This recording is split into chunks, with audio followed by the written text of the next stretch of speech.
America Bharat के 2100 food products reject कर देता है। इवन 2020 से 25 के बीच हल्दीराम्स के 731 शिपमेंट्स रिजेक्ट कर दिए जाते हैं। भारत में फसाई के रूल्स एंड रेगुलेशंस इतने वीक हैं कि कोई भी ब्रांड पब्लिक की हेल्थ के साथ खिलवाड़ कर सकती है।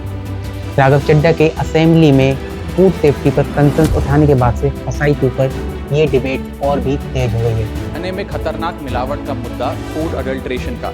सर, बाजार में प्योरिटी का लेबल लगाकर, फर्जी लेबल लगाकर खुलेआम जहर बेचा जा रहा है। अब जान लेते हैं कि हल्दीराम्स का पूरा केस क्या है। US FDA food and drugs administration के अकॉर्डिंग 2020 से 25 के बीच हल्दीराम्स के 731 शिपमेंट्स यूएस रिजेक्ट कर देता है।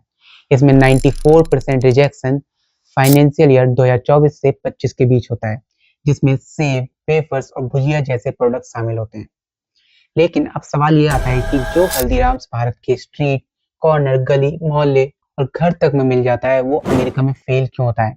इसमें यूएस FDA को मिलता है सैल्मोनेला बैक्टीरिया, जिससे उल्टी और पेट दर्द हो सकता है। साथ ही पेस्टिसाइड, जो कीड़े मारने की दवाई होती है, वो इसमें पाई जाती है।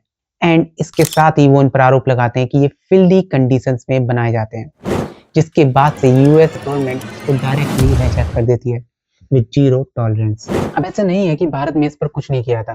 2015 में नागपुर प्लस नासिक रेड्स किए जाते हैं। 2025 में लखनऊ रेड की जाती है, जहाँ हल्दीराम्स में रीयूज्ड ऑयल के यूज होने के एविडेंस मिलते हैं। यहाँ पर फसाई इन पर फाइन लगा देती है और इस सब का रिजल्ट क्या निकलता है?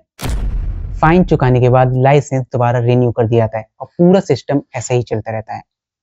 यहाँ पर वो रीयूज्ड ऑयल यूज होने के एविडेंस मिलते हैं जो सेहत के लिए बहुत ही ज्यादा हानिकारक है।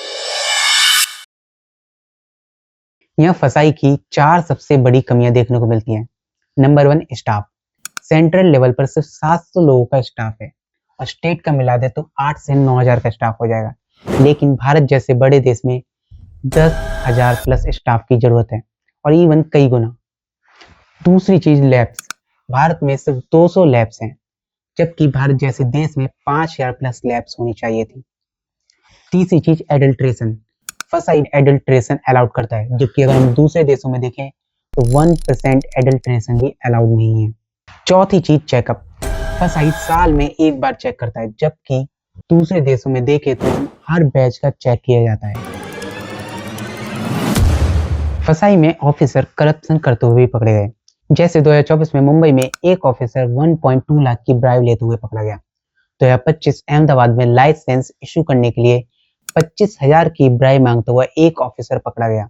इवन फसाई का लाइसेंस लेने का प्रोसीजर भी बहुत ईजी है। फसाई की वेबसाइट पर जाइए, डॉक्यूमेंट्स अपलोड कीजिए, फी पे कीजिए और 7 से 30 दिन के अंदर आपका लाइसेंस आपको मिल जाएगा। बहुत ही रेयर केसेस में फसाई फूड प्रोडक्ट्स चेक करती है, क्योंकि रूल्स एंड रेगुलेशंस वीक हैं एंड स्टाफ की कमी है।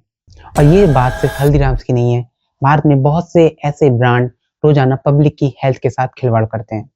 यहाँ पर गवर्नमेंट को एक्शन लेना चाहिए, लेकिन जब पब्लिक ही इन चीजों को नॉर्मलाइज कर देगी तो गवर्नमेंट क्यों ही एक्शन लेगी। दिस इज देश डिकोड। जय हिंद, जय भारत।